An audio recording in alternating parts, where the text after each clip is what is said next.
Hello, dear listener. Tonight's episode is brought to you commercial-free by the fine folks at Totler's Tea Company. That's right, they bought the whole episode, so you can listen ad-free to your heart's content. Totler's, crafters of fine herbal teas and supplements. Totlers. This is the CIA. We're here to tell you that this is an illegal podcast. We don't want you listening to this, but there's nothing we can do to stop you.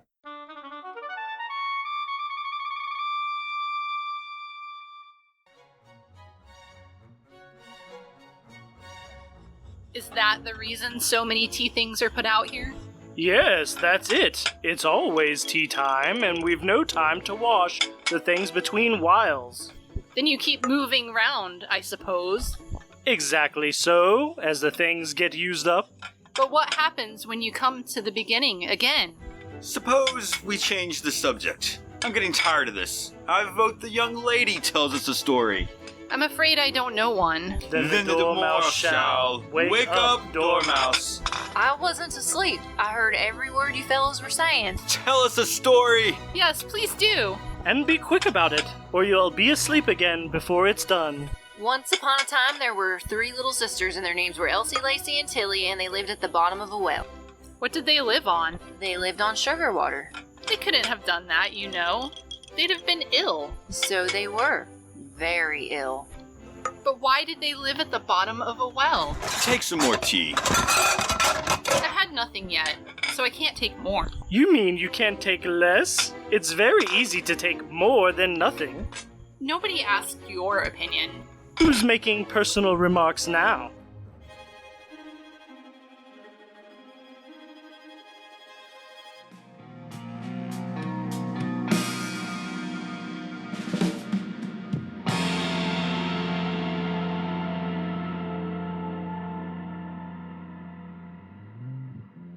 All right, 1, 2, 3, banter. Go banter. Man, Dale, do you ever, go to the bathroom at work and, the oldest person at your job is in there and they're standing there at the urinal forever because their prostate is too large and it does take them a very long time to go and they just want to talk to you? Yeah. No talking in the bathroom, listener. That's a rule number 1. No talking. No talking at the urinal. No. You just no talking, period. You look at your feet. No. You don't look at anybody else. No, you can talk at the hand washing sink. No talking. No, I think you can talk. Once everybody has got their hands wet in the water, you can talk. Mm-mm. Don't talk The to only me time before that I you turn can the water talk on. is if you're over the age of 65. Then you can talk at the bathroom. Until then, eyes on the ground.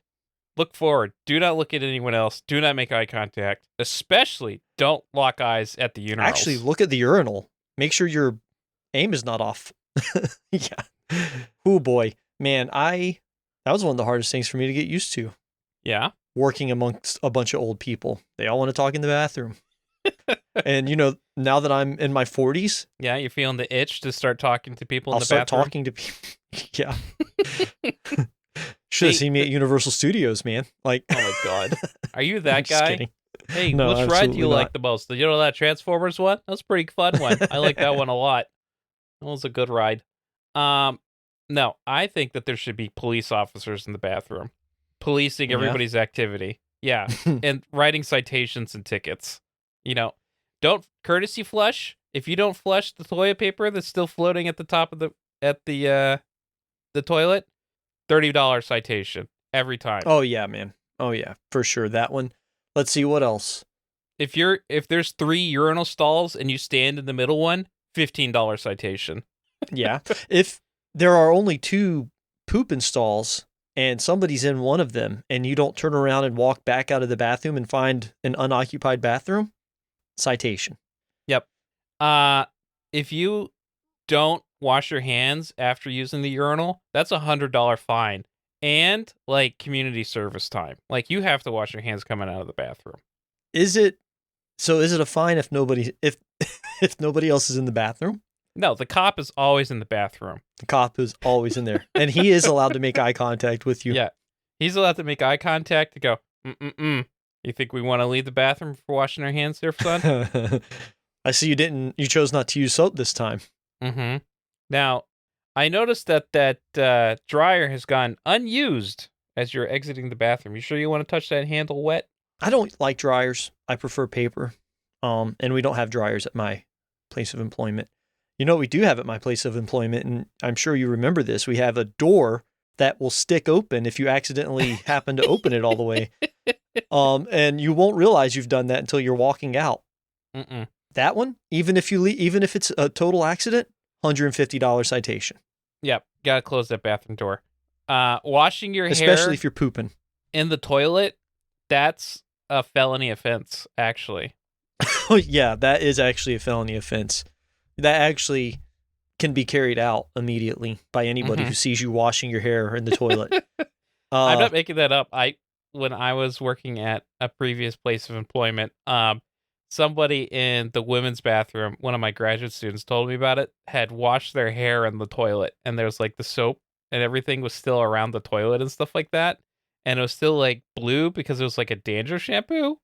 Oh, well, sometimes you got to go wash the dandruff out of your hair. I guess so. Wow. That's not at the place I work, is it? No, it wasn't at the place you Okay, work. good. No. The bathrooms at the place you work are basically one step up from baseball stadium. So I disagree. Wait, No. I don't ever go to watch baseball games. Are baseball stadiums pretty clean? no, they're dirty as shit, and everybody pisses No. on the floor because everybody's drunk. At the place I work. hmm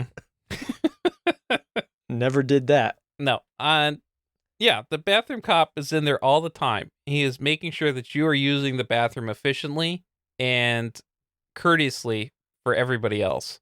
I want it to be like, he also serves as the bathroom attendant. Like, he has that drawer full of like stuff. You ever go to a strip club, Joshua? I don't know. Have you ever been to No, one? I don't. No, never have. Okay. Well, if you go to like the really fancy ritzy ones, is that and I think that this is something that should Like be Cafe brought. Risque. Yeah. There. the classic Cafe Risque. Favorite of truck drivers everywhere. Cafe Risque is oddly located. It's just It's like you it's know, just for truck drivers. it's almost So- exclusively for truck drivers. If you ever drive by that like parking lot, it's only like semis. Yeah. But when I was a kid and we'd be traveling from North Florida to South Florida to go visit my grandparents, or South Florida to North Florida, boy, did I always want to go to Cafe Risque, you know? I just want to know what it's all about. Yeah. Where does the bathroom law stand on brushing your teeth in the bathroom? Because this is a pet peeve of mine. You gotta like clean out the bowl. You can't like spit in the thing and leave all your like gross, yucky Yeah. like tooth residue. That is the You worst gotta rinse part. out the bowl. Yeah. But there is nothing worse than walking in the bathroom to poop and make eye contact with somebody that's brushing their teeth and just thinking like, man, this is about to get real bad for Mhm. you. Well, I mean, if you're willing to brush your teeth in the bathroom, by all means, go ahead. Because like good oral hygiene is probably very important. But True. rinse out the bowl. You got to rinse out all your soap scum. Take your toothbrush and toothpaste with you too. Don't leave that in the bathroom. Like, Yeah. And take don't that use shit the with you. toilet for it. Yeah, don't brush your teeth with toilet water. I have a sink in my shop. So I actually don't use toothpaste when I brush my teeth at work, but I'll Wait, give them a what? good scrub. Well, I mean, when I brush my teeth at work, it's just a utility to get any kind of food residue off. I don't need like tooth soap. I just kind of like give it a little scrub. No, I don't know, normally I that- just that- chew gum though. That just feels weird to me to like brush your Well, teeth without toothpaste. You know that like the soap parts, even if you're washing your hands, and this is not licensed to not use soap when you wash your hands, listener, because it's still important. But the soap part is actually secondary to just the running water and friction part. You actually get, it's like a Lysol commercial. You get like, actually, you probably don't have any bacteria from using the bathroom on your hand at all. But I you can't get, wait for the amount of people that are going to at you in the Discord about this. hey man, I work in science. I'm not a scientist, but I do work in science, and and I'm a podcaster, so you can trust me. Yeah, you can trust this. But going back to strip club bathroom attendants, right? Is that the fancy ones, right? Have like dudes have like the whole set of drawers in the bathroom. And like you're just sitting there washing your hands and he's like got a suit on, he's got a tie, and he's like, can I interest you in some finer accoutrements? And he like opens up a drawer. It's got Lucy cigarettes. It's got like all kinds of drug paraphernalia. They always have like dudes like that in the fancy ones. Oh, yeah? Yeah, so the cop doubles as that. So it's kind of like a conflict of interest, like trying to give you drugs in the bathroom, but that's not what he's there for. He's there to make sure you wash your hands. So yeah, bathroom cops. I think that those should exist. Not to like police people's gender. Don't get me wrong here, dear listener. That's not what they're there for. No. Every bathroom is actually, you know what? It solves a lot of things if there's bathroom cops, because then you can just be like, no, I mean, bathrooms are just bathrooms. Anybody goes and uses the bathroom. If somebody's got a problem with it, there's a cop, not a real cop. Because now, how does ACAB apply to bathroom cops, actually? Well, it depends. Like, now, okay, this asks the question. Are they fully deputized police officers, or are they like private security? Which one is worse, actually? Because they can give citations. Yeah. I don't think I want private security. Well, hold on. Actually, you know what? Bathroom cops are part of the sheriff's department for the county. Okay. Yeah. You can't be, not municipalities, sheriff's department. There are duly elected bathroom cops. There's a bathroom sheriff and the sheriff. And that's how Sheriff Joe Arpaio got his start, as a bathroom cop. As a bathroom cop. So I think we solved it. Because I think the podcast official stance is that we stand with duly elected sheriff's departments. Yes, and all cops can be baristas. I mean, they can be baristas. That's an old reference. That's like 11 months old at this point. I know. That's like one of the first episodes. Look at that, listener. You made it. Yeah. If you got that reference, tell us which episode that comes from, because I don't actually remember. Yeah. All right. Now, at this point, I'd say let's go to commercial. But it's not time to go to commercial, Joshua. You know why it's not time to go to commercial? Because Totlers has kindly sponsored this entire episode. Mm-hmm. Totler's Tea Company is making this episode commercial free for you, listener. So you better be grateful. Buy some fucking tea. Too far, Josh? Am I selling it too hard? No, I mean, we're not selling anything. No, that's right. We are not technically selling anything because this episode is, in fact, commercial free. Yes. Okay. So, the topic for tonight, coincidentally, is tea. Are you excited to talk about tea, Joshua? I am, actually. You got me hyped. Yeah, I got you hyped after the 6 weeks of talking about this topic. I thought it was pee because you kept going on about the bathroom, but you were saying tea the whole time, but, you know. Let me get into my little spiel. Sounds like you need a Totler's throat clear. Actually, I'm drinking Totler's lemon and ginger tonight, Joshua. Oh, you got a tummy ache? No. Wrong pipe. I actually do have a tummy ache, if I'm being completely honest. Did you have a tummy ache? Yeah. Ate too many crumble cookies? Well, I had a cookout at my house on Saturday. Had a friend over. Cooked a bunch of sausages. A little bit of a sausage party. I made some kick-ass potato salad. Uh-huh. That kind of was rough on the stomach. And then Sunday, the art department went to this place and got these Korean corn dogs. Mine was just a massive cheese stick. It didn't have a dog in it. It was just a fried, battered cheese stick on a stick, but it was like corn dog shaped. Mm-hmm. That didn't do me any favors. And then this morning, I should have sent you a picture. Maybe I'll put it in the Discord. Probably not, because whatever. I made a egg and chorizo sandwich from leftover chorizo off of the grill. And what I did is I sliced the chorizo lengthwise.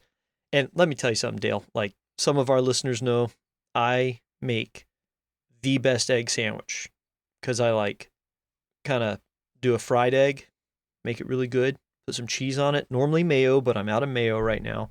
And then I don't put anything on the outside, but I put it back in the pan and like cook the bread, like toast the bread in the pan. Mm-hmm. So good. But I put chorizo on it this morning.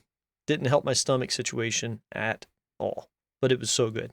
Chorizo, like, makes my stomach hurt every single time I eat it. I actually have to avoid it. I don't know what it is about it, but it just makes my tummy do flip-flops. Yeah, I didn't buy the chorizo. I think chorizo probably makes everybody's stomach hurts. It's like It's like a Slim Jim, basically. Mm-hmm. That's what I figured out. Slim Jims, just chorizo. Yeah, are they? I don't think they are. I think they are. Okay. We'll Google that later. Yeah. All right, let me talk my spiel. Fuck. Humanity has coveted many commodities over its thousands of years of recorded history. Gold, silver, oil, but few have a storied history as tea. Revolutions have started over it, people have killed for it, and nations have been wholly dependent on it. However, unlike other highly sought-after commodities, tea is now almost universally accessible. As such, it has tremendous cultural significance across the globe. Moreover, several varieties are imbued with many health benefits, such as the wonderful green and peppermint tea blend from Totler's tea. So, dear listener, let's drink up why billions of people love tea. Tea, Joshua. That's what we're talking about tonight. I have gone down the tea rabbit hole, and I have brought back wonderful treasures from the Far East in the form of green tea. You're a big tea guy. I am. You drink a lot guy. of tea. I do. I love tea, mostly because I don't drink coffee. Yeah, I really enjoy quality green teas, and I like doing the kind that like you pour it, you drink that. You know, it's like a 10-second steep. You do a second pouring for a little bit longer. You know, I got like a really nice teapot for it. Also, look at this tea. I brought it in. I can show it to you now before you get into your thing. This tea came from the guy who's the chair of the department where I work. Mm-hmm. And this says something in Chinese. But it says Sino-Biowei. And this tea is actually he told me he got this tea from the guy who, at the time he got it, was I guess whatever the equivalent of the minister of tea is in China, where because he traveled to China a lot in his career. It's a really good tea, actually. That's what I'm drinking right now. Look at it. Oh, look at that loose leaf. I used to actually blend up my own teas. I used to do that for funsies. Oh, yeah? Mm-hmm. I would go down to the shop at Railroad Square. There was a tea shop there. Oh, yeah. There used to be a long time ago. Mm-hmm. Athena's. I used to go there. Mm-hmm. And buy the various things, and I'd blend it up myself. I got my own little seat bags and everything. It was fun. Nice. What is I your don't favorite have tea? time for that anymore. My favorite tea? I like ginger tea, actually. Ginger lemon. That's why I'm drinking this one tonight. I don't get it very often, but I'd say that that's probably the one that I like the most. I like the... So your favorite tea is whichever one is currently in front of you. Yeah, basically. Just like my favorite beer. Yeah. Boys. Nice. I'm a big Earl Grey. I like Earl Grey a lot. Mm-hmm. 9 times out of 10. Well, I do drink tea when we record often, but I don't normally drink something as caffeinated as this green tea because we record super late. It's 9 o'clock right now. Shh, don't let them know what we're doing. Well, let's get into it a little bit. Let's get into part 1, origin and cultural significance. So this one's a bit of a history lesson, Joshua, on the ways that tea has made it across the globe. Are you ready for this? I am ready for it. Okay. Well, when you think tea, right, you're probably thinking of the leaves of Camellia sinensis, also known as the tea plant, right? So about 90% of all tea comes from this one tea plant and its varieties, right? So there's about 5 varieties that can make up most tea production, right? In its unprocessed form, it's used to make green tea. So green tea is the unoxidized, unprocessed version of the tea plant leaf, right? And that's what you use to make green tea.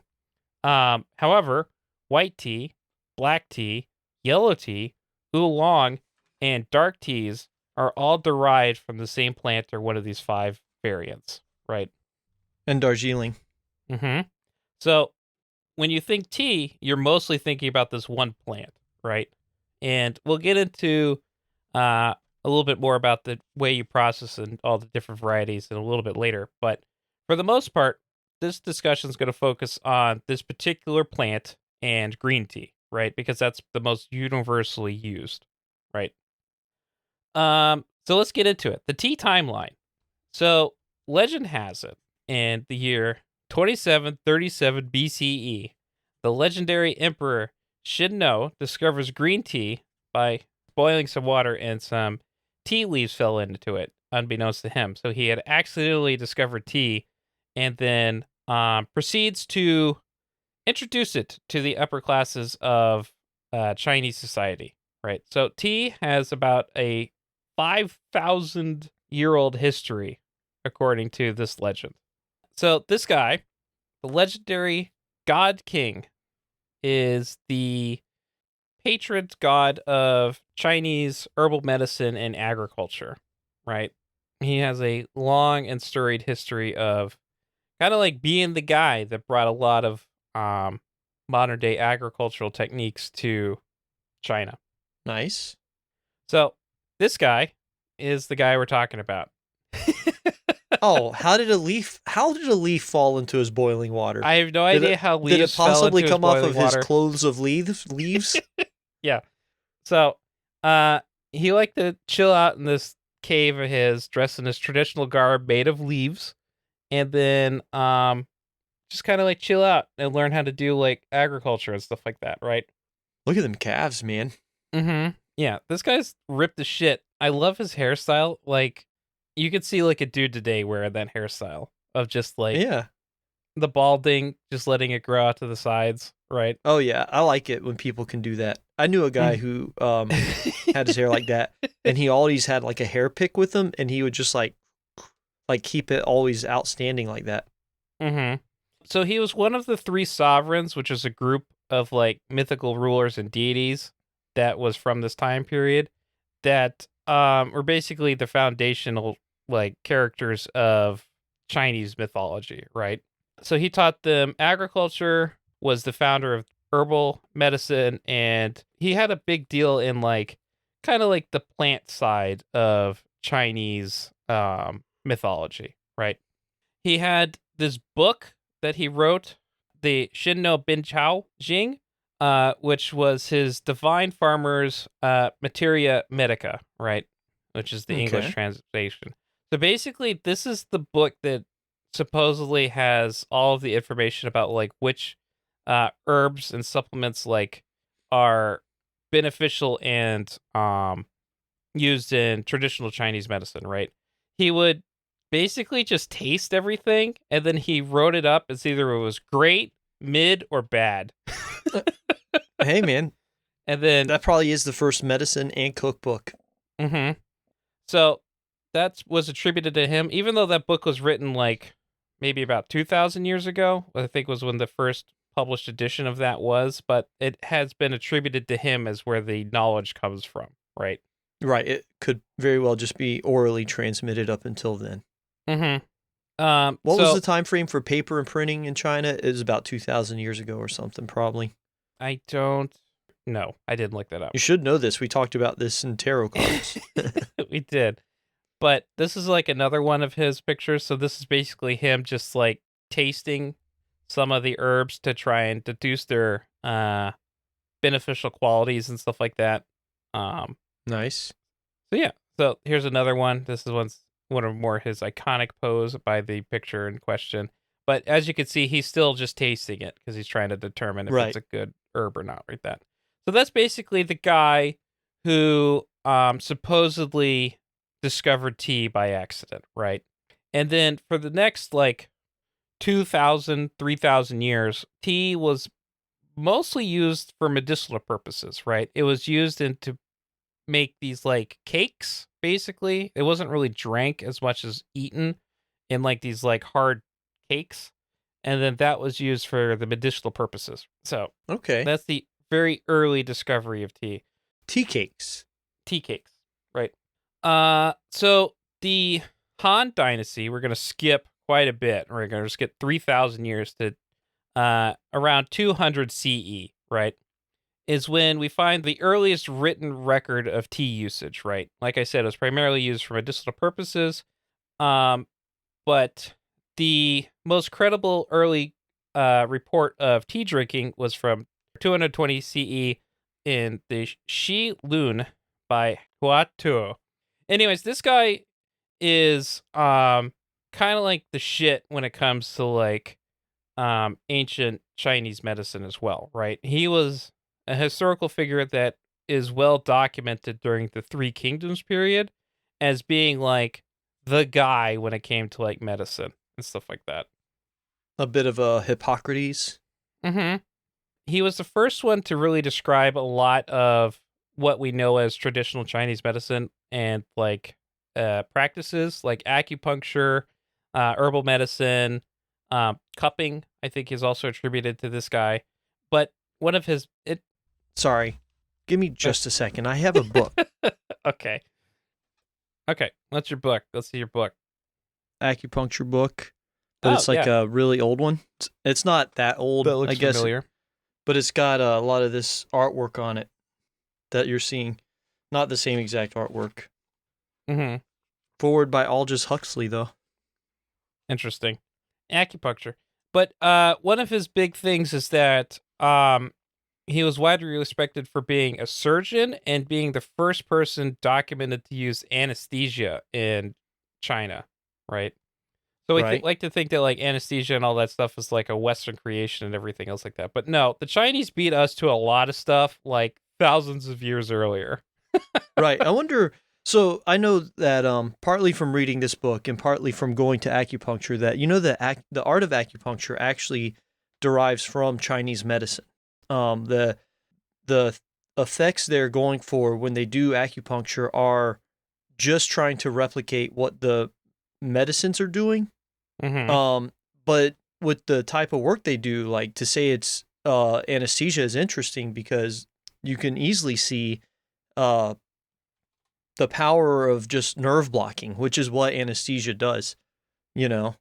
Mm-hmm. And the guy who gave me this tea actually has a full set of really old traditional acupuncture needles in his office. And boy, man, some of them look like full-on arrowheads. Like, I don't know how, like... Yeah. When I go get acupuncture, the needles are like the size of a hair. The needles in this collection that this one guy has are, I don't know how you could safely put them in somebody, and they're barbed. Like, you're carrying that needle for the rest of your life. What is he like getting you with like a fish skewer? Like, what is he doing? I'm going to see for when we post this episode if I can get a picture of the tool set. Okay, you do that. But around 200 CE is when we have our first like real written account of tea usage, right? But it's still mostly for medicinal purposes. So we're going to skip ahead to about 400 more years to about 600 CE, right? When tea is introduced to Japan by Buddhist monks, right? I'm not going to get too much into Japanese tea history. Like, I'll put a link in my show notes about like the cultural significance there. But it kind of just parallels what you see in China, and China's like the OG of like tea, so we're just going to stick there for most of our early exploration of tea history. Okay? Right. So then around the Tang Dynasty is when we see tea becoming used as a drink of pleasure, right? We've moved away from its purely medicinal purposes to people just enjoying it for its own sake, right? Right. And it's right about that time between 760 and 762 CE that we have the book, The Classic of Tea, right? Which is basically like the fundamental book when it comes to everything tea in like Chinese history, right? Like you can still buy this book today at Barnes and Noble. That's how long this book has been like the go-to resource about tea and like its history. Okay. It was written by Lu Yu, and it was the first all-inclusive study of tea, like I said. Now, Lu Yu is kind of like a cool dude, right? Because like I said when I was telling you about this earlier, is that like the history of tea is full of like these really like fun characters, right? They all have like some history or some like silly story associated with them and stuff like that. So Yu was an orphan who got adopted by a Buddhist monk, right? But he was like, nah, I don't want to be a monk like you are. And the Buddhist monk was like, okay, well, you're just going to sit here and do menial chores for the rest of your life and stuff like that. But he decided to then just fuck off to go be a clown at the circus. When he was like less than 14 years old, because the next thing that we know about him is that he was eventually picked up by a local governor around the age of 14 who like kind of put him on the path of scholarly pursuits, right? And this guy became like a very well-learned and respected thinker of the Chinese dynasties and stuff like that, and was actually pretty famous in his own right. And then I found this fun poem about him. You want to read this for us? Hong Fu Zheng's poem about Lu Yu. 1,000 mountains will greet my departing friend when the spring teas blossom again. With such breadth and wisdom, serenely picking tea through morning mist or crimson evening clouds, his solitary journey is my envy. We rendezvous at a remote mountain temple, where we enjoy tea by a clear pebble fountain. In that silent night, lit only by candlelight, I struck a marble bell, its chime carrying me, a hidden man, deep into thoughts of ages past. The day I saw Lu Yu off to pick tea. I'm going to say that in the original Chinese, it probably rhymes. Mm-hmm. But, I mean, like, this guy was all about tea. So I thought that this was an interesting poem to just read. It's actually beautiful because it encapsulates the beauty of the morning mist and the probably a very beautiful time before climate change. Yeah. Imagine, like, being, like, back in, like, pre-1000, like, CE and just being like, you know what? It doesn't get better than this. Just sipping on your tea, smoking your, like, pipe full of whatever the fuck, hanging out with your best buddy at the, like, temple and stuff like that. Now we have to do it by podcasting. Right. Pipe full of really old world cannabis that it was like hobbit weed. Yeah, you know, suck. There's no THC in it. It's all twigs and sticks. Well, it was so little THC that you could just smoke it all day, you know. Mm-hmm. Like a hobbit. So that is about 600 to 900 CE, right? And that's the Tang Dynasty. Now we're going to skip quite a bit because there's not much that changes until, like, Europeans start getting involved, right? Because just like everything, it always comes back to fucking Italians, man. Oh, it's me, a Bonifacio. No, it's not I'm about here with my friend, Bonifacio. Giovanni Battista Romosio. Yeah, so Giovanni here wasn't necessarily a traveler himself. Like, he didn't really go on do these explorations, but he was kind of like the first, like, travel blogger, right? Like, he would interview, like, all of these different famous explorers like Marco Polo and all those guys that are traveling to the Far East, and then kind of get their story and write it down, right? So he's like basically that guy, right? He was And podcasting, he himself was, essentially. Yes, that's right. He was basically the Italian Joe Rogan of the 1500s. Anyways, but he was kind of that guy. And he was the one that wrote basically the first written account of tea in a European text, right? In 1555, published it in Voyages and Travels. Basically the home and garden of Italian literature. Yeah. Mm-hmm. And he referenced tea. Chai Katai. Right. That's basically so what he called it. Cha is how you say tea in Chinese, and chai is how you say tea in Hindu, I guess, because that's what chai. As you say, I get a chai tea. It's dumb, you know. It's like people who say like 4 a.m. in the morning. Mm-hmm. Yep. So that was the first like written account, basically explaining like people just like encountering it when they're going to China via the Silk Road or sailing over there around the south of Africa and stuff like that, and that long trans-Indian Ocean like journeys and stuff like that, right? So in the 16th century, Portuguese missionary Gaspar de Cruz, right, published the first Portuguese account of Chinese tea.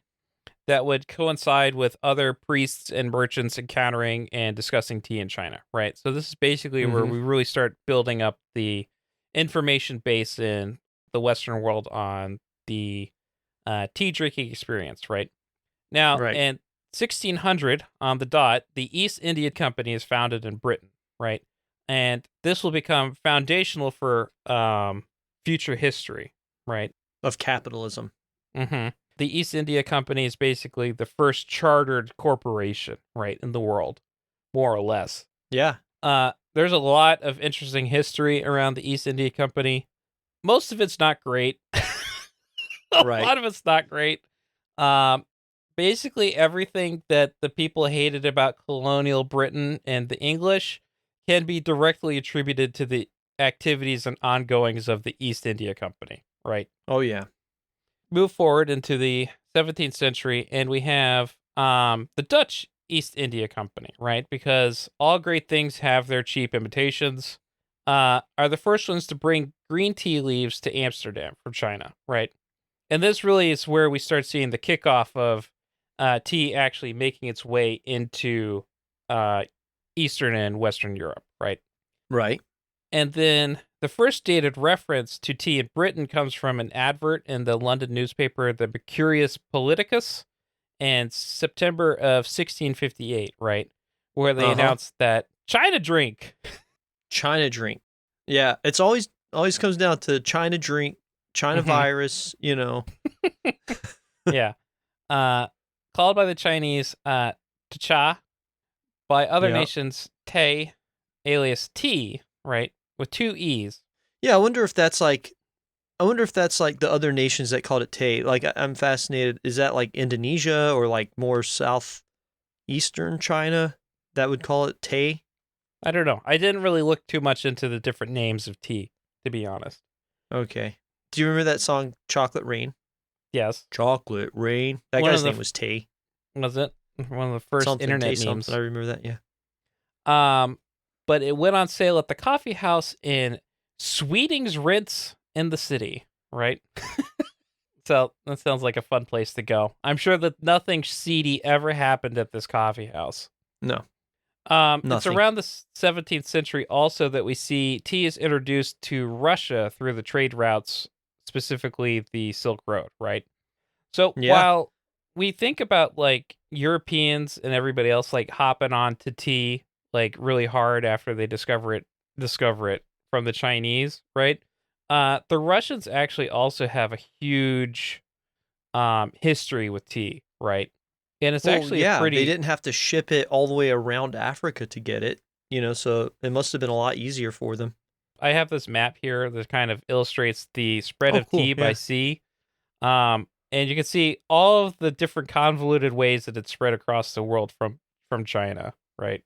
Yeah, it's weird how this map shows Antarctica. No, I'm just kidding.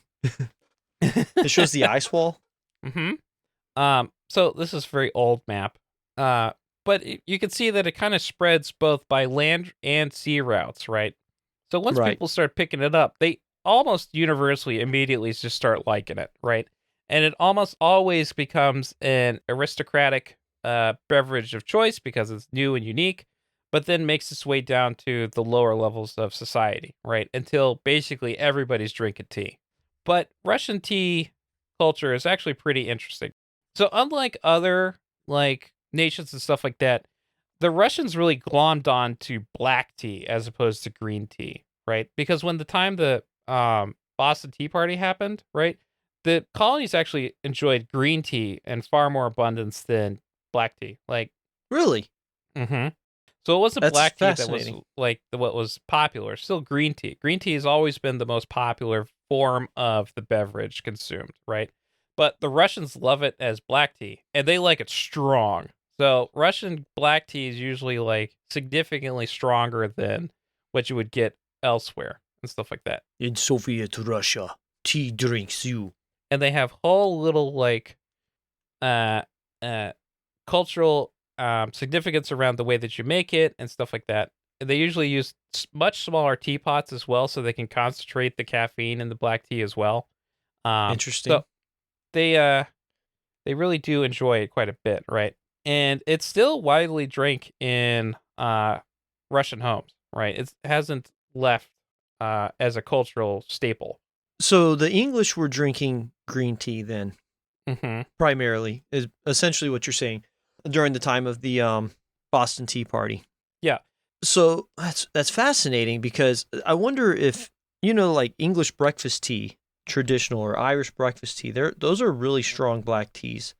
And so I guess I've just always associated that with being what people at that time period would have been drinking in that part of the world. Mm-mm. So a lot of what was being brought into Europe was the green tea leaves, right? Because to get black tea, and I'll get into this later, is that it actually requires a fair bit of processing, right? Right. Green tea is completely unprocessed. It's just basically you just boil the dried leaves, stick it in there, and then you're good to go. So I guess I guess that was part of what I assumed, is that because of the processing, like I thought that was a process to make it shippable, So that's the 17th century, and we continue on, right, into the mid 18th century, when tea trading becomes more important to the East India Company than cotton goods, right?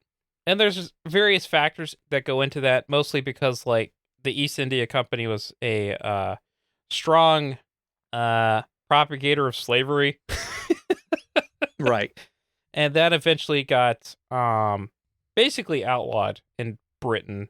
And then so they kind of shifted gears away from cotton goods because it was kind of getting too expensive. And then increasingly into the tea trade, right? But the problem is that after several wars and other kinds of expensive endeavors, they had too much tea, right? They couldn't offload it enough. And that's actually Right. the impetus for why the Stamp Act got passed, is to kind of dump all of this excess tea inventory onto the colonies and stuff like that, right? Okay. And that's why Make them pay for it, and then also make them pay steep taxes on it. Mm-hmm.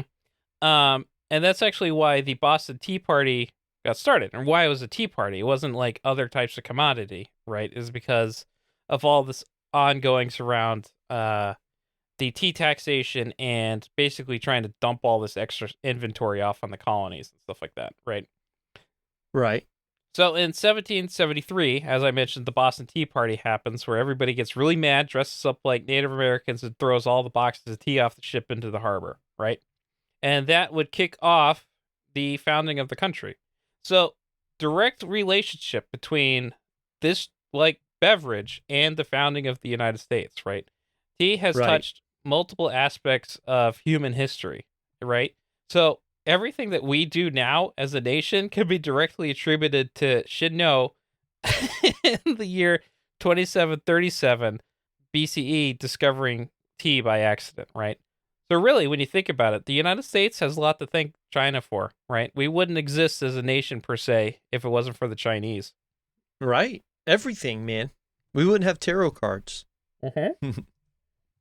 So in the 1700s, right, you also see the East India Company starting to use opium to finance the tea trade, right? And this would directly lead to the first Opium War between British and Chinese combatants, and then China basically being subjugated by Britain for several dozen years, right? And then Right. in 1888, in downtown Boston, we have the grand opening of the Totler's Tea Company by Raven Totler and Jacob Harbhorn. Uh-huh. Very culturally Yeah. significant to here in the United States, specifically the Northeast. Yeah, I mean, that propagated much of our tea culture here. If- I mean, it's why the Grinch is green. I mean, Yeah. Is it actually? yeah. Don't you remember that? Okay. We learned Yeah. that a long time Oh, that's ago. right, because before the Grinch was purple. And actually, you could find the Grinch in just about any color before Totlers started packaging him as green to sell their green tea. I do remember that. Yep. Then in 1904, iced tea was invented at the St. Louis World's Fair, right? It was a particularly hot day, and nobody wanted to buy the tea until one of the I was vendors going to say, nobody decided- thought to put ice in tea before 1904, but, Mm-mm. probably people in cold climes did, put a handful of snow in your tea. Yeah. but nobody wanted to buy a hot beverage on a really hot day. Can you believe that, Joshua? Can you believe that nobody wants to drink hot I tea can't on a actually, hot because day? I'm a person who will go. I went today actually. I left my little swipe card to get in and around work at home, and so I had to leave at like 11:30 and get my unair conditioned Samurai and drive out to my house to get my wallet. And you better believe I stopped and got a hot coffee on the way. So no, I can't actually believe it. I see. Well, other people had different opinions about 120 years ago than you do. But I wanted to detract for like 5 or 6 minutes about how cool World's Fairs used to be and how I think we need to bring that back, right? Oh, well, you might like the guy that's in the president's office now because he also wants to bring World's Fairs back. Yeah, well, I mean, broken clocks are right twice a day, Joshua. Hey, man, if they bring back a World's Fair, I think I told you this whenever that was kind of going on in the news. If they bring back the World's Fair, we'll have to do like a live recording from the World's Fair, right? Yeah, we'll have to go. Like, I would go. Yeah, of like, course. I mean, like, the City of White in Chicago, that was a World's Fair location. Yeah. I mean, ice cream cones were invented at the World's Fair. The propagation of bananas to most people was at the World's Fair. I mean, Yeah. all kinds of cool H.H. science- Holmes, the famous serial killer with the house, he did that around the World's Fair and used the World's Fair to attract a lot of the people he killed in his elaborate traps. And you reach for a banana, whoops, it was on a string, it opens a trap door, you fall into a pit of quicklime or whatever, Mm-hmm. Yeah, quicklime. They had that in the World's Fair. Yeah. But I mean, like, think about like all the technology marvels that people would see for the first time, like electricity or like the radio or like all those cool It stuff. would just be AI now. It would just be a bunch of AI. It'd suck, actually. That's depressing, actually, when you think about it. Yeah, actually, you know what? Scratch that. Let's not bring back the World's Fair because I don't want to be sad at like the lack of technological progress we've had in the. What was the last one? 1980? I believe it was earlier than that, but I could be wrong. Let's look that up real quick. 1980 seems incredibly late for a World's Fair. What? The most recent World's Fair was held in Osaka, Japan in 2025. Oh, does it count if it's in Osaka, Japan? Nobody knows Yeah. about it? Yeah. If a World's Fair fell in the forest and nobody was around to hear it, did it really happen? Mm-hmm. Let's see. Something like that. Apparently they're still ongoing. Interesting. But why don't we ever get to hear about them? Because we're in the backwards country. Maybe look up when the last real World's Fair was. Maybe that's the problem. When was the last real World's Fair? Okay. When was the last time it was held in the U.S.? Let's see that. The last one in the U.S. was in New Orleans, Louisiana in 1984. And the theme was fresh water as the source of life. Boy, should we really be bringing that one back. See the last episode, listener. Here we are. I think, actually, you know what? Let's bring back the World's Fair and use it to educate people on what's happening to the climate. Actually, no, there's one after that. In 1992 in Columbus, Ohio, was a horticultural exposition that was part of the World's Fair stuff in the honor of Columbus. Because it was the 500 years of Christopher Columbus reaching the Americas, apparently. There was one in Spain, Italy, and the United States. So 4 years later, we actually accidentally invented the tea bags, right? Tea bags was never like a purposeful invention. So Thomas Sullivan, a New York tea merchant, accidentally invented the tea bag when he started sending tea samples to customers, but he was just putting them in these little silk bags. So everybody thought that they were to just put the whole thing into the boiling water as opposed to opening it and dumping it in like he intended. And that inadvertently created the tea bag when it got back to him that people were doing that. I wonder, so what year was that? Hold on. That was in 1908. 1908. So I told you I volunteer at the museum here with the living history lady. And we talk sometimes about like when things started turning into like where you throw things away. Mm-hmm. that's probably one of the, if you think about like the way people were living in 1908, that's probably one of the first items at that point then that people started saying, oh no, this is just, you use this and then you throw away this actually pretty valuable thing that it's in, you know? Mm-hmm. Interesting. So he also invented landfills. No, I'm pretty sure they had landfills before this. Interesting, though. That's actually pretty cool. Mm-hmm. And then we fast forward to 2024, right? Because this is the most recent data I could find. And globally, I know you could see it here, but I was going to ask you, what do you think the number is? But I can see that you see my notes. 7.8 million tons, I'm going to guess. Yeah. 7.8 million tons of tea consumed globally. That's a lot of fucking tea, right? Yeah. So that's basically the history in a nutshell of tea. So I found this all pretty interesting. And Yeah, I wasn't super expecting it to be as like full of like interesting stuff as it did when I first started this, because I kind of thought that this should just be a fun bit episode. But actually, having done all this research, like it's just full of all these like interesting characters, just like globe spanning history and like of cultural importance and everything else like that. One thing that is also incredibly interesting to me is that tea is the second most drank beverage on the planet after water, right? After water. Yeah. Mm-hmm. The only thing that people drink more of is water. I guess growing up in the South, I drank a lot of tea, like just like sweet tea. Like everybody I knew drank tea growing up. Yeah. Practically every society and nation has some form of cultural tradition about it and stuff like that. So it's very interesting.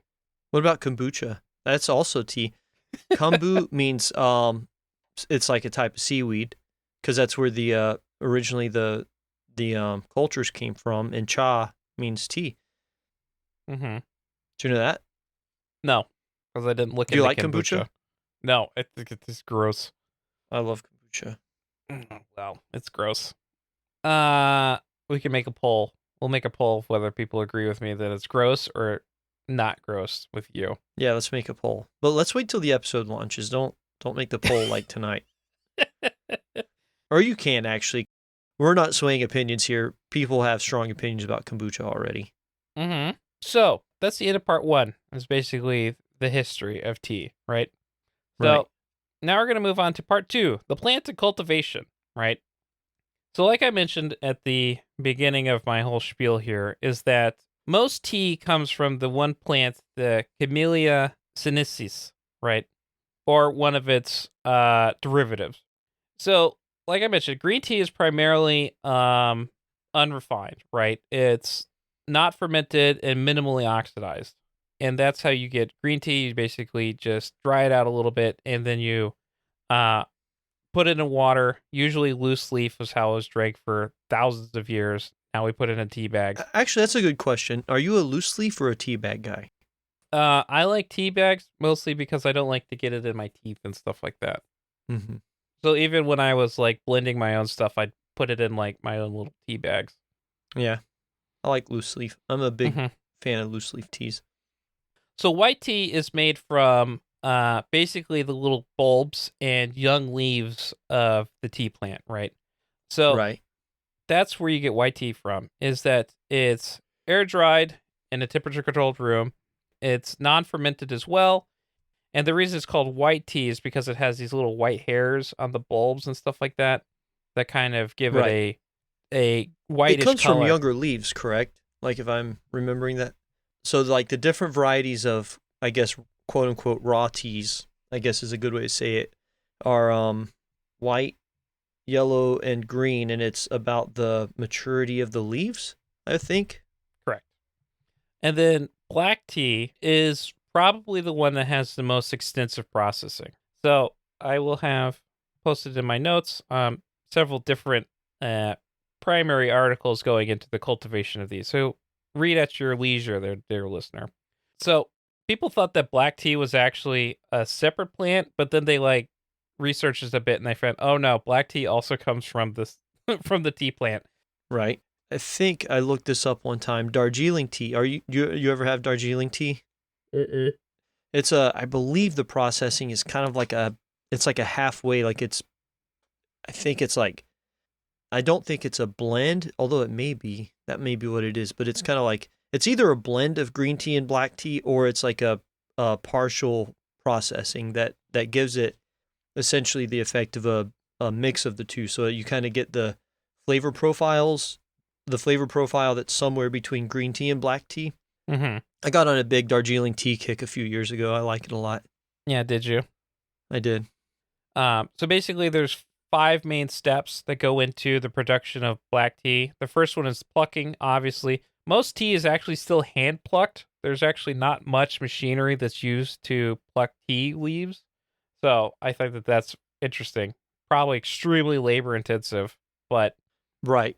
But also, like, a machine would probably, if you think about it, like, because of the way leaves are, it'd be probably hard to design a machine that doesn't destroy the plant, and you need leaves to come back. Mm-hmm. The next step would be the withering, and that's basically that initial drying step. That's basically where green tea would spin off into production, right? Is that during the withering step? So basically, the tea leaves shrink down into the leave it fine out. little crunchy bits. Yep.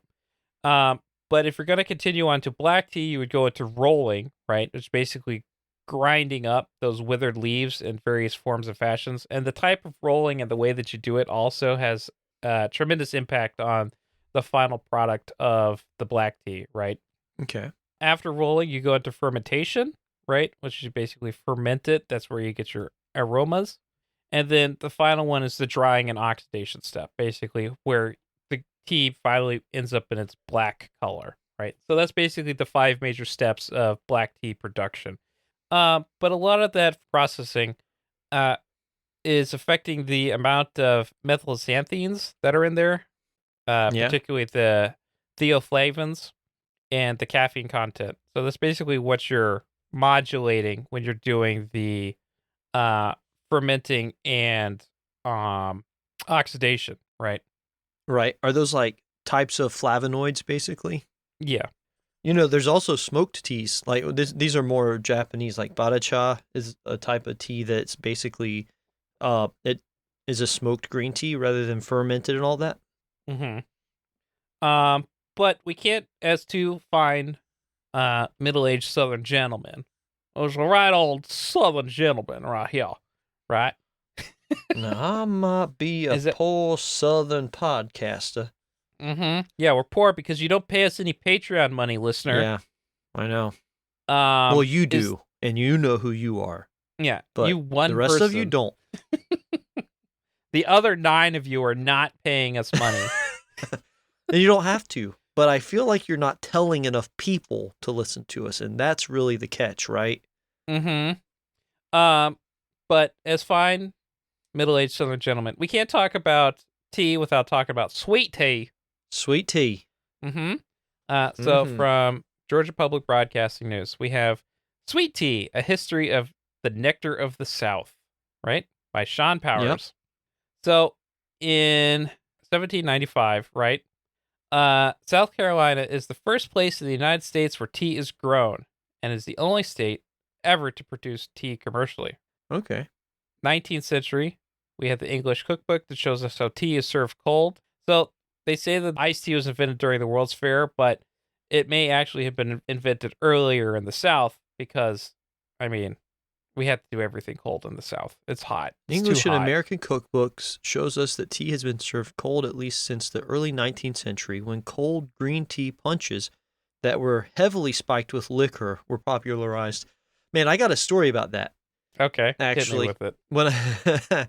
When I was in middle school, I was a little bit of a shit, and I would always be trying to steal alcohol from my parents and stuff. And one of the ways I tried to hide it and drink it was I had this like Gatorade sports squeeze bottle, and I filled it up with sweet tea, and I put a bunch of vodka in it, and holy shit, did that taste bad. Yeah. So I can't imagine. Like, that's all I can think of. Mine was heavily spiked with liquor. It was so bad. Yeah. Well, you know what's not bad is the Totler spiked teas, You should get some of those, Joshua. Those are pretty good. Yeah? Yeah, Mhm. you've told me about them. I Yeah. do buy the 2-part kit. I think they did make that because I kept saying it. Mm-hmm. That's still not on the store shelves. I think they just send you that because just to placate you. But if you Maybe. want to enjoy the Totler spiked tea, you can get those at any liquor store, Josh. You could just get the Yeah? single part. It's just all mixed together in the can. This is not an ad. Totlers. Mm-hmm. So, then we have in 1839 a cookbook, The Kentucky Housewife, by Miss. I want you to read this lady's name. Mrs. Lettice Bryanson. Mhm. Bryanon. Mm-hmm. Gave you the recipe for a typical American tea punch: a pint and a half of very strong tea in the usual manner. In the usual manner. Strain it, pour it. A quarter loaf of sugar. Add half a pint of rich sweet cream and then stir it gradually in a bottle of claret or of champagne. You may heat it to the boiling point and serve it or you may send it around entirely cold in glass cups. Like if you boil it, you just made putting the alcohol in it pointless. That actually sounds really good. So when I was a kid, I remember, because tea was a big part of my childhood, the couple people that would mix milk and tea, and it sounded so disgusting to me. Like, why would you ever put milk and tea together? I do it all the time now. Milk in my Earl Grey, fantastic. I think we should try this recipe We should try this recipe as a memo. We should have a tea punch drinking party after this episode comes out. Yep. It doesn't sound appetizing though. Actually, I think it might be good. Champagne though, I don't. Yeah, no. 1879 though is when we have the oldest sweet tea recipe in print. Comes from the community cookbook called Housekeeping of Old Virginia, by Marion Cabell Tyree. iced tea. After scalding the teapot, put it in 1/4 of boiling water and 2 teaspoons green tea. Still green tea. That is. Yeah, it's all green tea. Yeah. Mm-hmm. If wanted for supper, do this at breakfast. At dinner time, strain, without stirring, through a tea strainer into a pitcher. Let it stand till tea time and pour it into decanters, leaving the sediment at the bottom of the pitcher. Fill the goblets with ice. Put 2 teaspoons full granulated sugar in each, and pour the tea over the ice and sugar. The sugar doesn't dissolve that way. You really gotta. This is not far from how, tea was made, except it was always Lipton, black tea when I was a kid. But you gotta mix that sugar in there while it's warm. But like I said, the first reference to iced tea in 1904 World's Fair in St. Louis, where they said that they quote unquote invented it. But like everything Right. else, the South gets no credit for having things decades earlier. No. Anyways, it just goes on from there. Okay, let's see. Why does it say that it was invented in 1904? It was at the 1904 World's Fair in St. Louis that iced tea was popularized and commercialized, not invented, due to the hot summer of 1904. So it wasn't invented in 1904, it was commercialized. People ignored any hot drinks and went in search of cold drinks, including iced tea. Because of this, it changed the way the rest of Americans thought of tea, thus popularizing iced tea. So it's really just, I can't remember the guy's name, Thomas Sullivan? What the fuck? What was that? Holy shit. That was thunder. That was loud as fuck. It was. God did not like you talking shit about the St. Louis World's Fair. Don't you talk shit about my people. No. Anyways, sweet tea. I thought that would just be an interesting to talk about while we're Yeah, it's talking very about processing and stuff like that.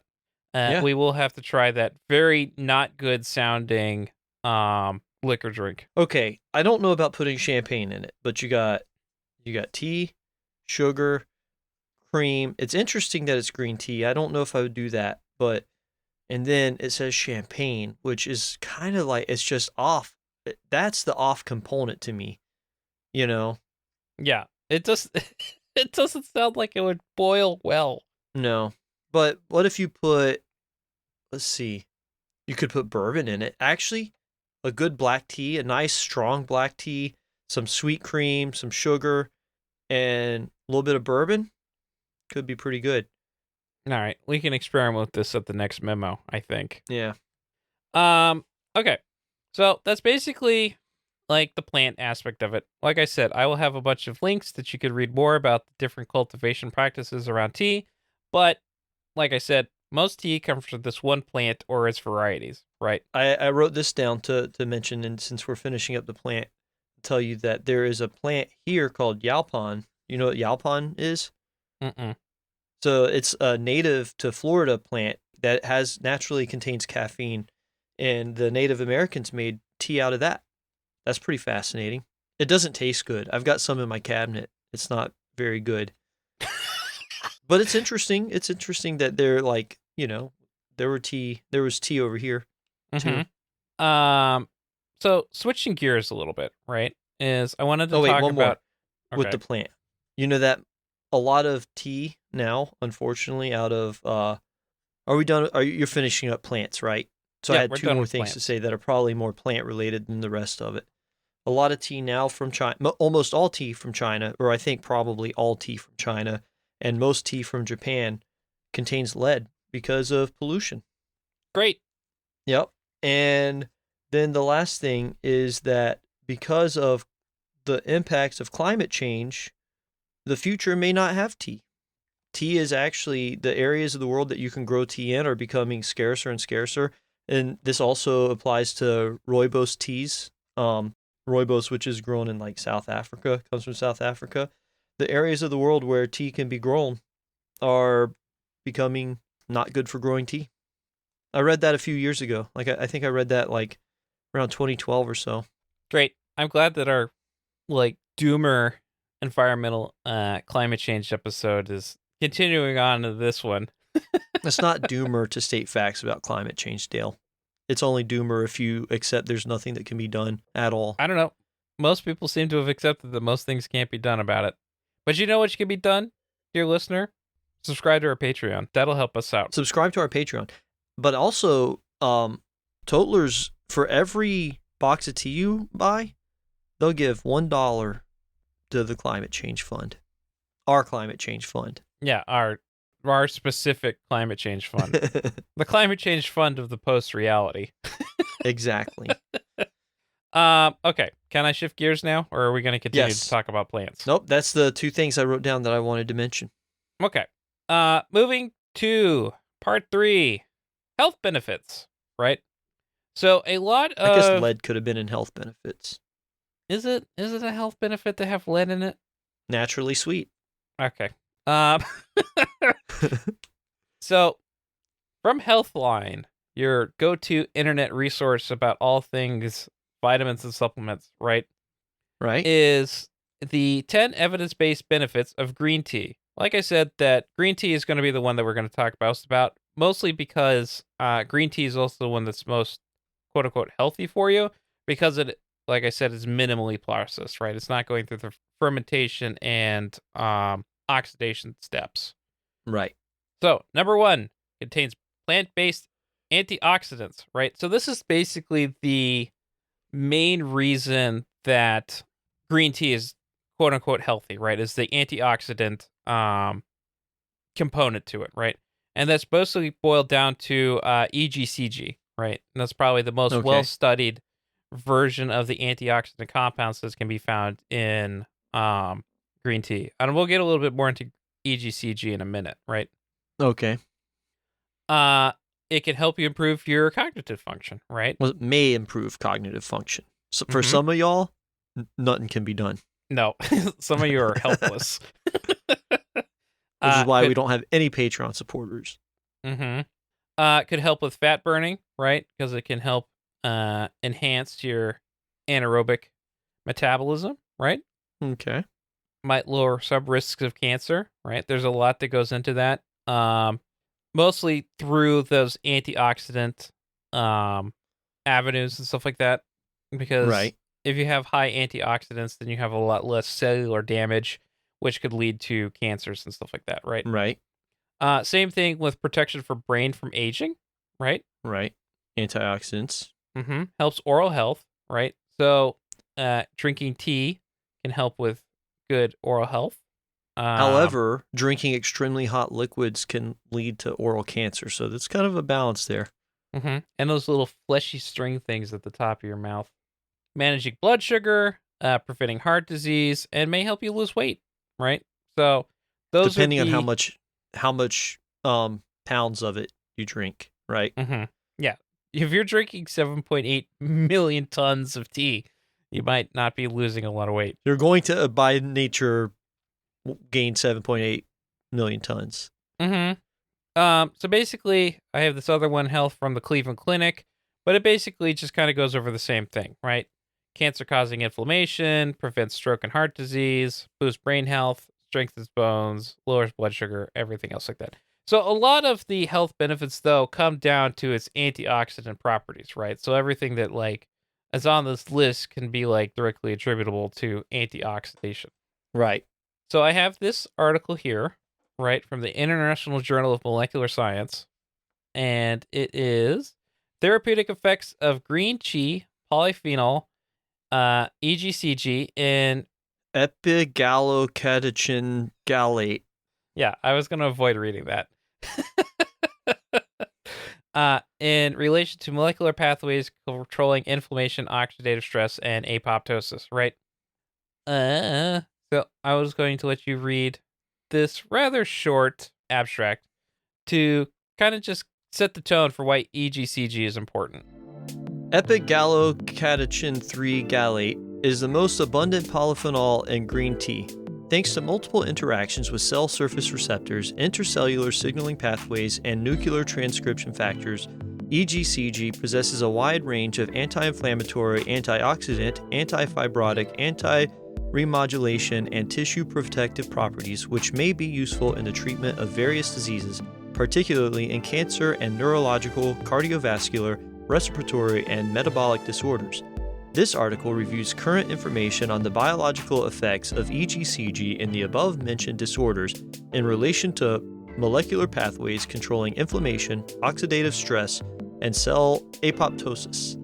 So, as you can see, EGCG is one of these antioxidant compounds, and basically, if there's a thing that they can link it to, somebody has tried to study EGCG with it, right? Right. The long and short of this article, though, is that, A, green tea is very good, and so, well, I guess that's just it. It's very good, and so you should just be drinking it just in case these things. But don't make it too hot, so because you don't want oral cancer. Yeah.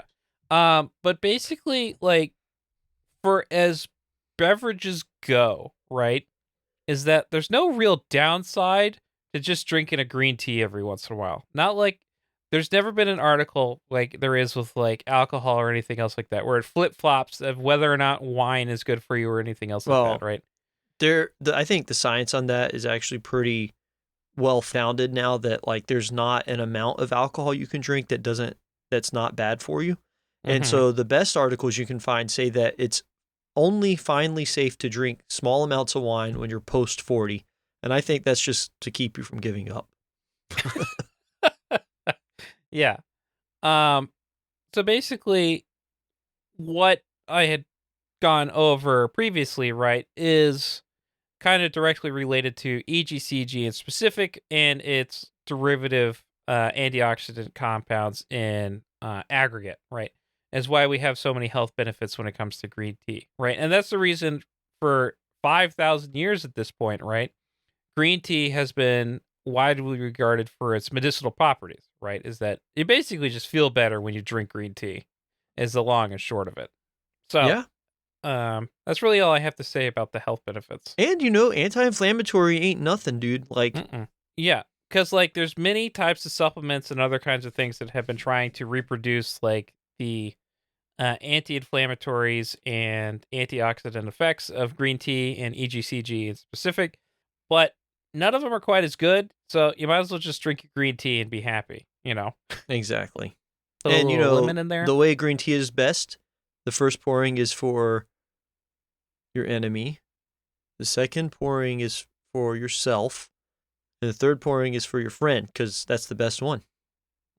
Third, steeping. Steeping, not pouring. Steeping. So that's kind of the health benefits. I just wanted to touch upon that because it is a major portion of the history of green tea specifically. So I thought it would be good to cover that. But the last Right. thing I want to talk about is tessiography, right? Right. The science of divination via tea leaves. This is part 4. Tea leaf reading. Tea leaf reading. Okay. So tea leaf reading, right? There's many texts and YouTube videos and all that other jazz that you can watch about it, right? But most of them come from this book, right? Telling Fortunes by Tea Leaves by Cecily Kent. And this was published in 1922, right? So this is Okay, kind of wow. like the book that like goes into tea leaf reading in detail, right? It gives all the other Right. stuff. But before we get to that, we need to talk about the history of tea leaf reading a little bit. And what's interesting, though, right, and I found this actually really interesting when I was researching tea leaf reading, is that while it started in China, right, its main propagation within the European countries was through the Roma, right, the gypsies. Right. And they Which makes actually- sense because of the Silk Road and all that, Mhm. And they grabbed onto it quite heavily and were particularly responsible for its spread within European countries. There's no real. I tried my best to find like the link between China and gypsies bringing over tea leaf reading, right? But I couldn't find anything specifically that like goes, okay, this is how it was transferred over the several eons of whatever, a history between the two peoples, right? The best that I could figure, right, is that tea leaf reading followed that Silk Road trade between the 15th and 17th century and picked up by the Roma people when they were in India and the Near Eastern countries and brought along with them when they started moving towards into Eastern Europe and then Western Europe and then in Britain and the United States and stuff like that. That's kind of how it propagated. I think I just figured out tea leaf reading just sitting here looking at this, but I want you to finish reading this because I'm fascinated. The conclusion I just came to is not even going to be possible in what this book is. So I would love to hear the Europeans' take on tea leaf reading. So this is the book, right? Telling Fortunes by Tea Leaves. So it basically gives you kind of like the primer on how to do it, right? And it's pretty straightforward, actually, like when it comes to tea leaf reading. The hardest part is the interpretation and the identification of symbols. But for the most part, what you do, right? I'll just give you like the crib notes of this because it's about 40 pages of explaining it. But otherwise known as a book, yeah. Yeah, I don't read books, so we've determined that. This weird document's about 40 pages of explaining this one thing. Yeah, I don't get it. Why is this so long? Is that you make your cup of tea. It has to be loose leaf tea, preferably a darker variety because it makes it easier to see in the teacup. You have the person sip on the tea, right? Then you can either have them finish the beverage or decant it into the saucer while leaving behind the tea leaves within it. You want to swirl 3 times before you decant or finish the tea, just so you can give it a good agitation. Yeah. Yeah, otherwise you might be like rigging it and seeing what you want to see. Mm-hmm. Unlike, real divination. Yeah. But you have to have them have a very specific question that they want to address. And tea leaf reading is for the specific person, right? It's not like a global thing like, oh, well, Virgos, today is your day or whatever, astrology, and then like, or like tarot cards that could be used for anybody and stuff like that. Okay. All right. Well, we don't have to get into this, but everything is personal and it's all a personal mirror. Every bit of divination is. The thing about tea leaf reading is that it's a very specific question and a very short time frame, right? It's a specific question, and usually the answer is to occur within the next 24 hours, right? It's not like you shouldn't be using it to like predict like the next few months of your life, right? It's to address very specific questions. It's kind of what I was getting at when talking about the divinative properties of tea leaf. I'll let you get through this. I won't push back anymore, but I would say that's what divination is. Stop pushing back. It's my topic. I know, but I understand. I'm Yeah. just a novice wizard of the eschaton, I guess. Yeah, fuck you. No, I'm steering this ship. I'm charting the course. So basically, once you have all that, then you kind of identify the symbols based off of the patterns that the loose leaf has left on the inside of the cup, right? And it's basically, that's it. That's tea leaf reading. Yeah, obviously, right? So what I was doing, sitting here, right, as you were like looking at your notes, I was like finished off my tea and I was looking at it. And the first thing I saw, and this is probably, I would say, where tea leaf reading probably comes from, at least in Eastern traditions, is I don't know Chinese characters, but I do know some to recognize. Like I know the character for person, and I saw that one, and I saw a couple other characters I recognize, but I don't know the meaning of.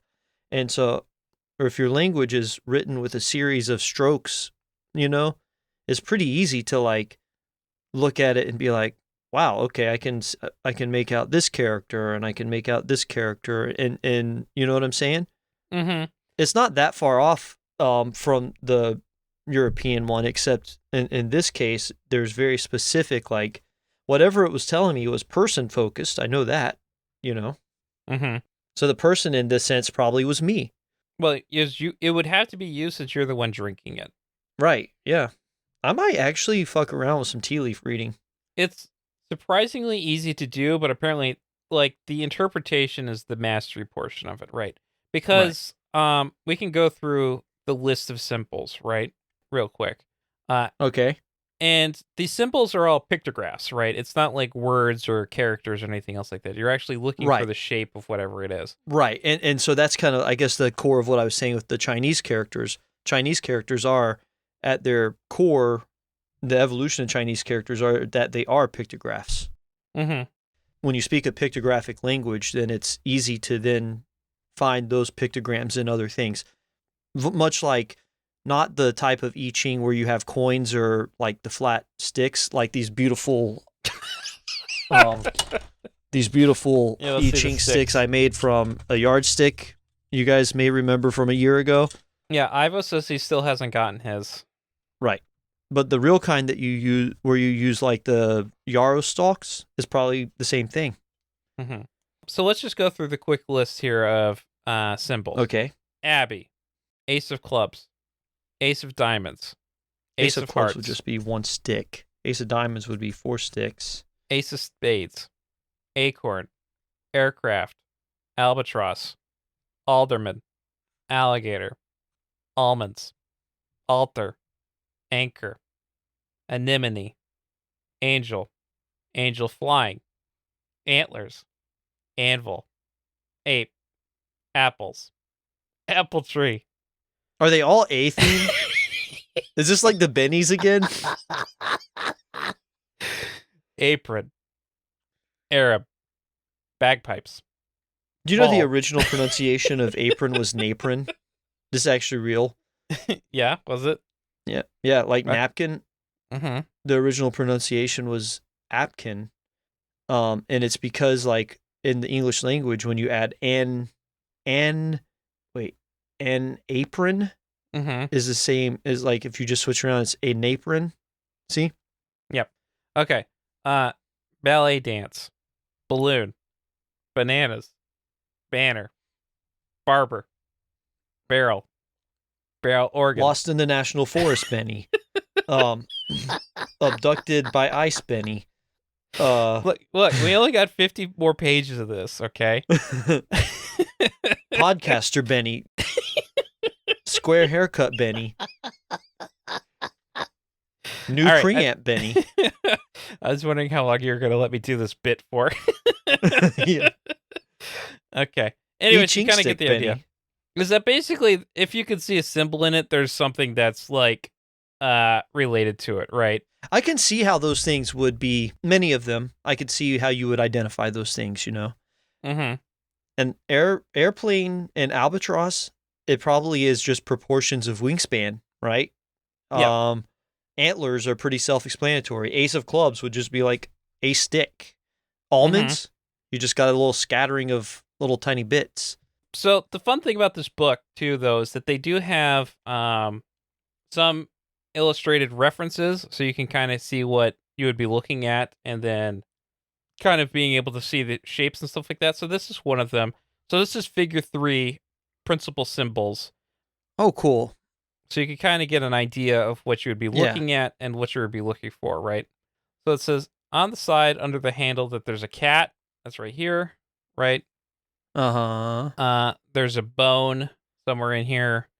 A like what kind of bone? Like a femur, a rib, a pelvic bone? This all is just the one big splotchy, like, Rorschach test to me. So it's really just... Yeah. That one looks like a penis.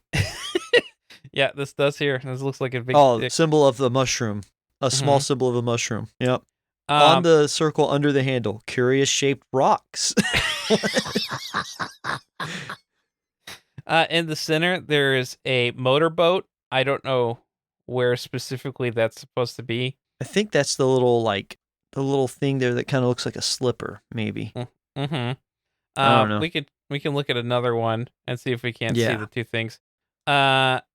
Opposite handle on the circle, you can see 2 women. I think that's supposed to be here. I saw the women. You know what's cool is I saw that as soon as you scrolled to it. Mm-hmm.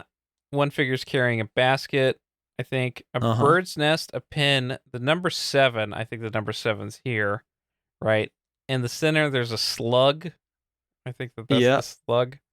Yeah. Oh, I kind of see him. He's kind of like got his little snail shell here, right? Yeah. And then under the handle, you have a seal and a weasel. Seal and a weasel. Mm-hmm. I don't see those, but... Anyways, but you can kind of get that this would be the way that you'd be trying to interpret this stuff. And there's about 80 gajillion symbols. So basically, the fun thing about tea leaf reading is you just make it the fuck up. It's basically just a Rorschach test. Right. Well, somebody just made that list up. So I could just look at my tea leaves and I could write down what I see and come up with a meaning. And really, I don't have to consult any list. Like, for instance, like I said, when you scrolled to this, I saw the 2 women, and so that means it's not nothing. I could I might actually play around with this just as a because I'm trying to drink more tea. So I'm gonna have some tea leaves anyway lying around. I think I wish I knew Chinese and knew Chinese characters because I like that method better. Mm-hmm. Well, that's the fun thing is that it's really up to you. Like one more we can do. We have a large rock. Okay. There's an ornamental C somewhere in this smattering of nonsense. There's a large sausage roll of bread in conjunction. And then the number 2 is somewhere in here as well. So, like I said, it's basically just a Rorschach test that you can kind of just apply your own pictography to. Because I'm pretty sure if you show 2 people the same cup, they wouldn't find the 2 same symbols. Right, and that's why it's very personal. Mm-hmm. It's what the information is presenting to you personally. Yep. So that's tea leaf reading. I thought that would be an interesting way to kind of wrap up our exploration of tea. The last little bit I have is that, what are you doing? Hold on. Somebody's doing something really loud right on the other side of the wall. Probably banging on the wall telling you to go to bed. I know. Art department's going to come in there and kick you in the head. Doesn't you know it's fucking Monday? Okay. Yeah. I was going to do a little bit of research into teetotalerism. Yeah. You can go into that a little bit, at least. It has actually nothing to do with tea. Oh, okay. I just assumed it was because, if you don't drink alcohol, you drink tea to... Mm-mm. I don't know. So the derivation of the word teetotaler comes from, basically, there was 2 T's in front of total, and it meant that it was kind of like the stylization is that I'm totally abstinent of alcohol. I see. To total. That's what it really is. Yeah, that's the reason it's TEE. I see. Because it's like the letter T. So then I decided to give up on that vein of research, but I thought I'd just mention that. So. Well, I mean, we're not the only dummies out there that thought it had something to do with tea, I'm sure. Now our listeners, the other 9 people out there know that it has nothing to do with tea. It's to total. Mm-hmm. Yeah, that's basically it. So that's my spiel on tea. All right, man. Awesome. So I don't know how much final thoughts we need to have. I mean, basically tea. Tea's really good It is good for you. and healthy. Mhm. Better than many other things you can drink. Yeah. Probably better Technically for you better than coffee, but I keep trying, and I can't make myself like tea more than coffee. It's probably better for you than the NAC protocol, which was our last health episode. So drink some tea. Get yourself a nice tea. That was just for goofs. If you did it, that was personal and all for yourself. I don't know. I'm still doing it. Well, are you still doing it? Yeah, I'm still doing I reached a point where I determined I had to stop doing it because I was having I think it had run its course. But I think I'll revisit maybe once a year or something. I have been using this black seed oil based shampoo it. stuff. And I was using it intermittently. I had it at the time that I was doing the NAC, but I'm not like a shampoo your hair every night. It's not good for your hair. But I decided in the last couple weeks to do the antifungal shampoo stuff, the black seed oil shampoo, just every night and see how it goes.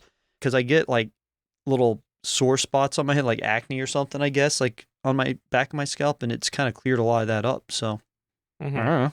I've incorporated the maintenance dosage into my regular vitamin regimen. So I'm not doing the full thing. Yep. I guess I didn't do that part of it. And that's probably, if I ever do revisit it, it will be so that I can add that as part of my thing. If you're doing the NAC protocol, dear listener, let us know in the Discord. Come join us. We could talk about weird health benefits of mysteriously derived supplement regimens. But tea, pretty interesting. I appreciate Totler's Tea taking the time to sponsor this whole episode, so we didn't have to have commercials. I mean, that really saved a lot of time in our recording, I would say. Yes, it did. And our listener wasn't inconvenienced with being burdened by being told to try this product or do that, Yeah, we didn't have to rep any Globodyne products this episode. Just got to chat about tea. Thanks to the fine folks at Totler's Tea. Right. I got to sit here and enjoy my nice cup of Totlers, completely free of any worry of repping any products. But man, I really did enjoy this Totlers, and it gave me something when I read the leaves, but it is in Chinese. So, But if you would like to rep something, Joshua, let's see what Patreons we got for the dear listener before we go to bed. Do you want me to rep something first? Yeah, you go ahead. I've been talking this whole time. All right, listener. If you would like me to do tea readings for you, which I probably just stole Dale's the most obvious low-hanging fruit Patreon, I will give you professional grade Wizard of the Eschaton official tea readings for, let's call it $20 a session. $20? What the fuck are you doing? I'm a professional divinator already. So these aren't discount. They're going to be real usable, applicable information. Yeah, is it? How are you going to Yes. do the tea leaf reading if they're not in the room with you to drink the sip of tea to make it their tea leaf reading? I'll drink the tea for them. I'm already pretty professional. So. All readings are Josh's readings. You're just paying $20 for them. Well, actually, what I'll do is I'll drink tea and I'll read you a Zoltar card. Actually, not that I'm repping any sponsors because this one is already sponsored. But, I see. Well, my Patreon tier actually is a partnership because, as I mentioned earlier in the episode, is that I used to blend my own teas when I had the chance, right? So, for you, dear listener, coming out this winter is Dale's special blend from Totler's Tea Company, right? We'll make this available to you for a Patreon tier. Price to be determined. Actually, that would be a fun one to actually do. Yeah. I mean, I will actually give you tea readings. Yeah, we do all of our Patreons. These are all legitimate Patreon tiers that people have yet to take us up on. Even the ones where we come to your house. Yeah. But if you want to try my special blend of tea, look for it this winter from Totler's Tea Company. Nice. All right. That's it. TTYL listener. Good luck going to sleep after that big-ass cup of green tea. Yeah, but you'll be healthy as fuck. Yeah.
Give me a second. You could just rap for a second. Like, All right. My name is. Wait. Oh shit. I'm not a good rapper. all right. I got it. like drinking tea, except when it makes me pee. I don't know what else to say. That's a bad rap. Mhm. Caught a bad rap.